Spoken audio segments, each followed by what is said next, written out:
जालन्यात राष्ट्रवादी शरदचंद्र पवार पक्षाच्या उमेदवारांच्या प्रचारासाठी माजी आरोग्यमंत्री राजेश टोपे यांची मिलन चौक येथे पार पडली सभा। जालना शहरातील महापालिका निवडणूक प्रचाराच्या अखेरच्या टप्प्यात राष्ट्रवादी काँग्रेस शरदचंद्र पवार पक्षाचे नेते माजी आरोग्यमंत्री राजेश टोपे यांनी प्रभाग 11च्या मिलन चौक येथे राष्ट्रवादी शरदचंद्र पवार पक्षाच्या उमेदवाराच्या प्रचारासाठी भव्य सभा घेतली। या सभेला नागरिकांचा उत्स्फूर्त प्रतिसाद पाहायला मिळाला। दरम्यान सभेमुळे राजकीय घडामोडींना वेग आला। यावेळी माध्यमांशी बोलताना राजेश टोपे यांनी राष्ट्रवादीचे सर्व उमेदवार निवडून देण्याचे आवाहन केले आहे। मी एवढंच आवाहन करेल, वार्ड नंबर 10 मध्ये आमचे उमेदवार आहेत आमिर पाशा आणि रंजना ताई जाधव, या दोघांनाही निवडून दिलं पाहिजे। आणि जिथे जिथेही आम्ही आमचे जे लोक अगदी आम्ही प्रामाणिकपणे काँग्रेस बरोबर आघाडी ठरवून जे काम केलं, पण काँग्रेसने दुर्दैवाने काही ठिकाणी आम्हाला अनेक ठिकाणी जे काही दगाफटका झाला तो आम्हाला नक्कीच आवडलेला नाही। आणि त्यामुळे नक्कीच आता या ठिकाणी काँग्रेस विरोधातच आमची निवडणूक होतीये। तर जी काही असेल, मला वाटतं की आम्ही निष्ठावान आहोत, आम्ही नैतिकतेला धरून आहोत, आम्ही आघाडीच्या तत्वाला धरून आहोत, आम्ही सगळं इमानदारीनं काम केलेलं आहे। त्यामुळे जनतेने हेच बघावं की जे लोक इमानदारीला टिकले नाही, आघाडीचा धर्म ज्यांनी पाळला नाही, त्यांना त्यांची जागा नक्कीच दाखवली पाहिजे, अशी माझी या वॉर्ड क्रमांक 10च्या लोकांना या ठिकाणी आवर्जून सांगणं। आज प्रभाग नंबर 10 ची प्रचार सभा रजा चौक जुना जालना इथं राष्ट्रवादी काँग्रेस पक्षाचे दोन्ही उमेदवार त्यांच्यासाठी जालन्याचे नेते आणि भाग्यविधाते राजेश भैया टोपे यांच्या प्रमुख अतिथीत उपस्थित ठेवण्यात आली आहे। आणि मी जे तुमच्या मदतला एक तरुण मित्र म्हणून गेल्या 5 ते 10 वर्षापासून काम करत आहे, मला इथं आपली ओळख द्यायची काही गरज नाही, तर व्यासपीठावर बसलेले मान्यवरांचा मी शब्दांनी स्वागत करतो। आणि इथं जाहीर सभेमध्ये सगळे माता भगिनी लहान भाऊ सगळ्याचा मनापासून मी आभार व्यक्त करतो की तुम्ही आमच्यासाठी या प्रचार सभेत उभा राहिले आणि बसून आम्ही जे तुमच्या समक्ष बोलणार आहे ते तुम्ही ऐकून घेऊ लागले। माता भगिनींनो, गेल्या 10 वर्षापासून सतत मी तुमची सेवा करत आहे आणि माझं एवढंच म्हणणं आहे की मी जर कुठं काही थोडाफार मी विकास केला असेल तर तुम्ही मला मतदान देऊन सहकार्य करा, असा तुमच्याकडून मी अपेक्षा करतो। मागच्या वेळेस जालना नगरपालिका होती, आमच्या राष्ट्रवादी पक्षाकडून आम्ही 2 जण निवडून आलो आणि त्याच्यात मी एक होतो आणि माझ्यासोबत राष्ट्रवादी काँग्रेस पार्टीची एक ओबीसी महिला होती। मी माझ्या वार्डामध्ये काय विकास केला हे कुठून लपवलेलं नाही, हे तुमच्या डोळ्यासमोर आहे। आणि आम्ही जे कामं केले, जसं बरवार गल्लीपासून ते बाजार चौकीपर्यंत आम्ही रोड केलं।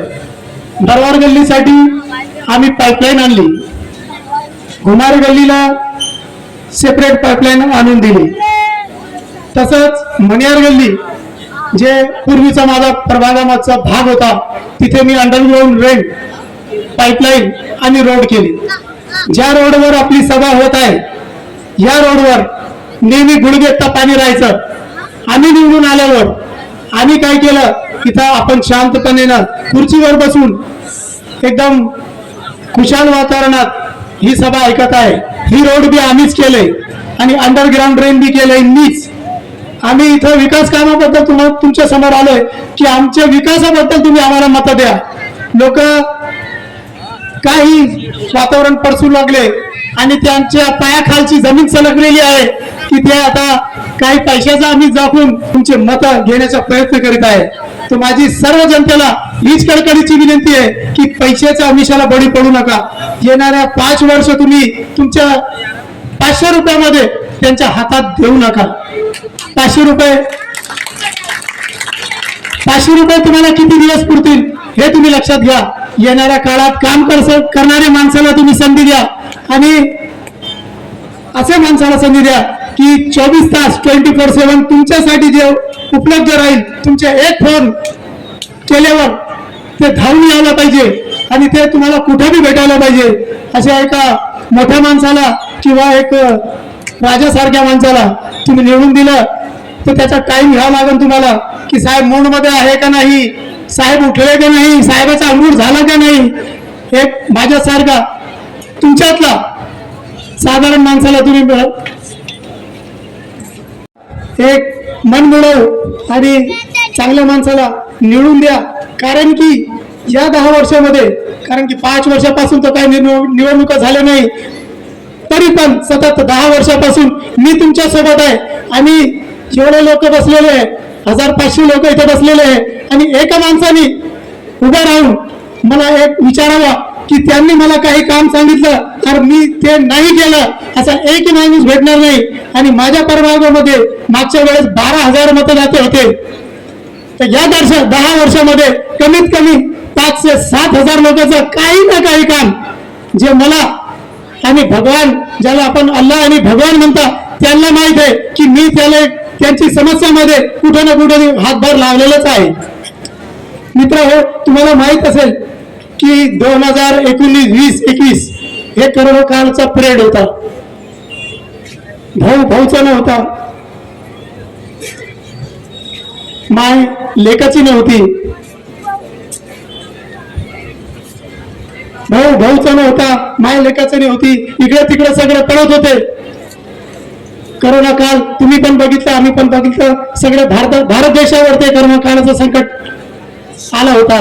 त्याच्यामध्ये आमचे आदरणीय नेते आरोग्यमंत्री भैयासाहेब होते आणि भैयासाहेबांना आपल्या महाराष्ट्रासाठी काय काय कष्ट केले तुम्ही ते बातमीपत्रात ऐकलं. आणि भैयासाहेबांने आम्हाला बी आदेश केला होता, आम्ही जेवढे राष्ट्रवादीचे नगरसेवक होते, कार्यकर्ता होते, त्यांना आदेश केला होता की आपण जनतेसाठी जनतेमध्ये जावं. कोरोना होणार आहे तर ते घरामध्ये बी होणार आहे तुम्हाला, तर तुम्ही जनतेमध्ये जा आणि जनतेच्या समस्या जाणून घ्या. आम्ही त्या कोरोना काळामध्ये जनतेमध्ये होतो आणि आम्ही काम केले आणि कामाचा मोबदला तुम्ही एका वोट देऊन आम्हाला द्या. तो उसके बदले में आपका वोट देकर हमें सहकार्य कीजिए और आने वाले वक्त में तरह तरह के चेहरे लेकर लोग आपके सामने आएंगे, तरह तरह की अफवाहें फैलाएंगे. आपको तो पता है कि ये लोग सिर्फ पिक्चर देखने आए हैं. जैसा थिएटर में एक हिट पिक्चर लगती है 3 से 6, 6 से 9, 9 से 12 ये 3 शो होते हैं, वैसा 1 तारीख से 15 तारीख तक एक पिक्चर लगी हुई है और जमावड़ा लगा हुआ है. जैसी पिक्चर खत्म हो जाएगी थिएटर पूरी खाली हो जाएगी और आप और नहीं रहेंगे यहाँ पर. ये तरह तरह के आपको वादे करेंगे, आपकी चप्पल उठाकर आपके सिर पर रखेंगे, मगर 15 तारीख के बाद ये कोई नजर नहीं आने वाला है. यही आमिर पाशा आपको यहाँ मदीना चौक में खड़ा दिखेगा. तो मैं आपसे गुजारिश करता हूँ कि आने वाली 15 तारीख को मेरे साथ राजेंद्र जाधव जो मेरे पैनल में है, उनकी मिसेस और मैं दोनों ही तुतारी के चिन्ह पर खड़े हुए हैं. तो मेरी आपसे गुजारिश है कि आने वाली 15 तारीख को दोनों ही तुतारी के बटन दबाकर हमें भारी अक्षर से कामयाब कीजिए और फिर से एक बार आपकी सेवा करने का मौका दीजिए. जय हिंद, जय महाराष्ट्र.